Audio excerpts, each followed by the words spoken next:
Welcome to our homily series, my dear family. Merry Christmas to you and happy feast of the Holy Family. The scriptures guiding our reflections today come from the book of Sirach, chapter 3, verse 2 to 6, verse 12 to 14. The second reading comes from Paul's letter to the Colossians, chapter 3, verse 12 to 21. And our gospel reading is taken from the Holy Gospel according to Luke, chapter 2, verse 22 to 40. And the good news I share with you today is that as members of the family of God, we are not alone. As members of the family of God, we are not alone. And because we are not alone, our prayers today will be for the grace to do our best to live and enjoy the protection that comes from this holy family that we not want to let us be alone. Now, all of us know for sure that we are products of families. None of us fell from a tree, and none of us just emerged. We are products of families. We all know the benefits of a family and know the pains that come in dysfunctional families. Dysfunctions that lead many to lose the warmth of family and the protection that families give. Today, in the celebration of the Feast of the Holy Family, the church shows us the family of Jesus, Mary, and Joseph for our emulation. So when we speak about Holy Family, the church means the family of Jesus, Mary, and Joseph. And we celebrate it today not because we don't know they are there, but that the church is giving them to us for emulation. Not only that, the church offers us as adopted members of the family of God, adopted members of the Holy Family. A family will become adopted through baptism. The church offers them that we may know where to run to in our times of need, so that to be assured of warmth that families provide and the blessings that come from families that are true to themselves. Now, the first thing that comes to us in the emulation of the Holy Family of Jesus, Mary, and Joseph is to ask, what made them thick? What made them to be described as Holy Family? The answer for me is, of course, that they lived in total obedience to God. They lived in total obedience to God. You remember, it's in obedience that Jesus came to be our Emmanuel. It is in obedience that Jesus died for us to save us. Total obedience.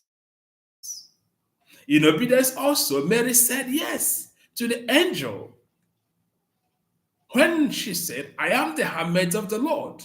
Let it be done to me according to your word. And in obedience, she treasured in her heart all the things that the angels told her, all the things that people confronted her with in the life and the times of Jesus. It's also in obedience that Joseph did what the angel of God asked him to do, to take Mary home as the wife, to be the earthly father of Jesus, and to save him from the forces that wanted to destroy him, as we know in the story of the Holy Innocents that we celebrated a few days ago. Today, in the Gospel, we also learned that Mary and Joseph brought Jesus up as God directed in the religious tradition of the people, in the course of the dedication of the child Jesus in the temple. Today, we learn that through this, families are called holy. They live in obedience to God. They live in the worship of God, following through spiritual faith tradition. This way is possible when we all, as families, know and play our roles as members of a family, just like Jesus, Mary, and Joseph played their own roles. So the holiness of a family and our families will come when we play our roles and play them well.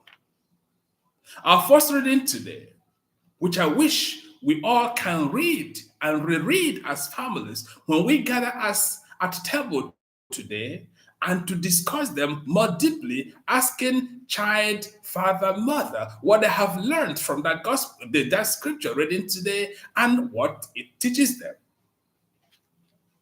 Therein we will find the different roles that come to the father, the roles that come to the mother, roles that come to the children. We all have roles to play. And that scripture reading for the book of Sirach brings them out. The parents have roles to play in order to bring up their children with love and firmness. Love and firmness. That's important. You love your children to give them everything that needs to bring them up well. And you're firm in not letting them go astray. That's the role of the parents.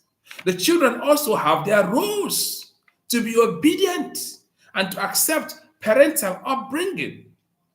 To be obedient and to accept parental upbringing. That's why they are called children. They are not parents. They don't set the rules. They do not dictate the pace. They are children and they follow the instruction because the parent want to bring them up well. Unfortunately, that's not what happens in many families. The children dictate what happens, what they eat, what they wear, where they go, how they play. Unfortunate. The role of a holy child is to live in obedience to the parents and to accept parental upbringing. Just as parents who perform their roles well live in honor and are gladdened with their own children. The children who respond positively to the demands of their own roles, God will surely answer them when they pray. You see the benefits? God answers them when they pray. And their own children, when they grow up and have children, will bless them because they lived totally obedient, playing their own roles well.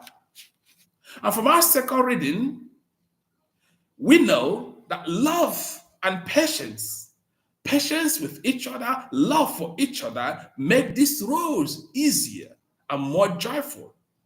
If there is love and if there is patience, you enjoy playing those roles. But when there is no love, we will see everything as dictation, as oppression, and things that tend to stifle us.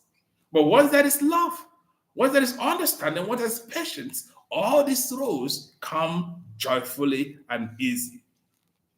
I know some of us who have played these roles very well. Blessed are you. However, we know that there is, or that has been, people who don't. Also, there are others who don't, not because they don't want to, but circumstances make things very, very difficult for them to really be that holy parents, holy children. There are mothers, there are fathers, and there are children who are delinquent in their roles. And these delinquencies lead to different ranges of dysfunctionalism at home. If you find yourself in such a family that is so dysfunctional because one or two people are not playing their roles, today the church wants you to know that you have the family of Jesus, Mary, and Joseph to run to for help.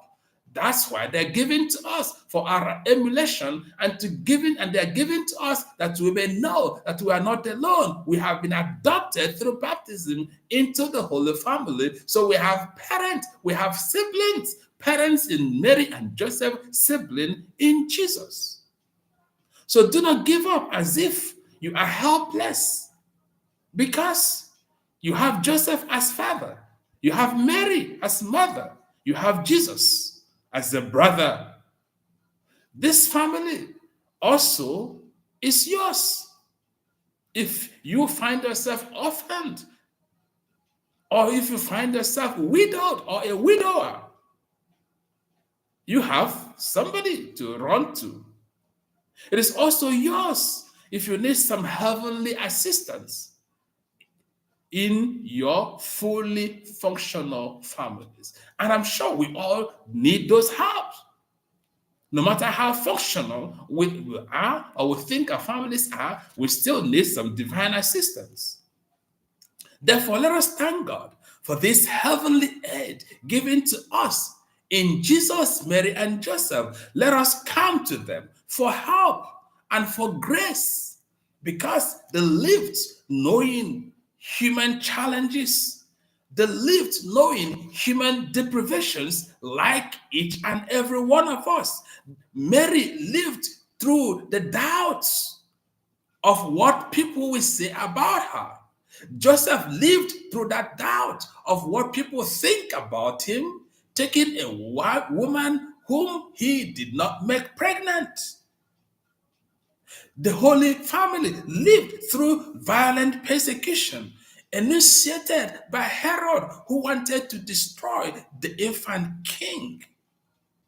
The Holy Family of Mary and Joseph knew what it meant to miss or to lose a child. You remember the story of Jesus being lost, and the parents felt he was in the crowd of family, and they continued going on. It became clear to them that this young man is not there. They knew the pain of losing this child and had to go around looking for a missing child. They knew the pain of betrayal. Betrayal, Jesus suffered it. And you know what it could be for Mary and Joseph.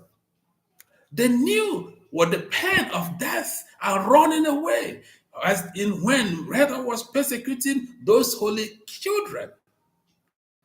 So the family of Mary and Joseph knew everything that we go through: pains, sorrows, sickness, death of family members and friends, deprivations, hunger, job, loss of job, or seeking for job.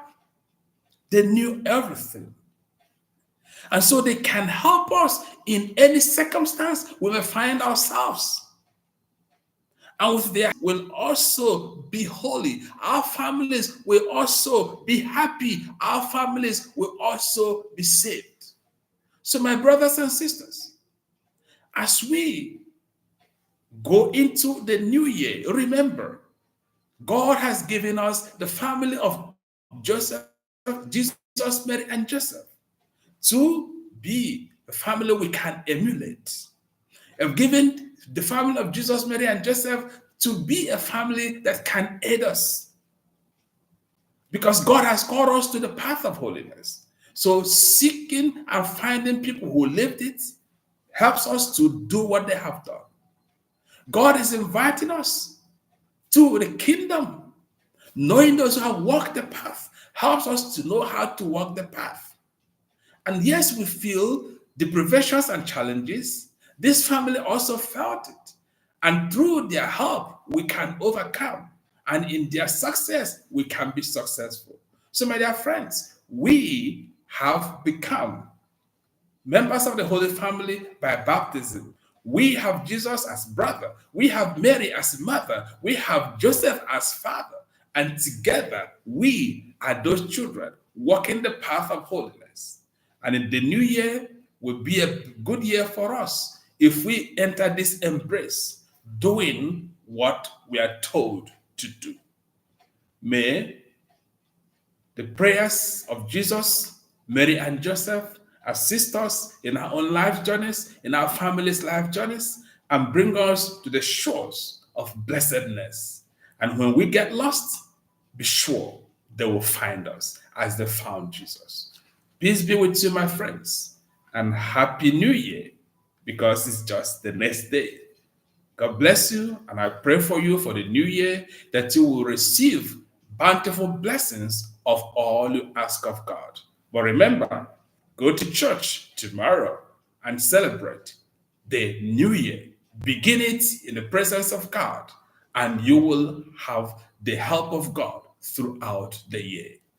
Peace be with you, and God bless you.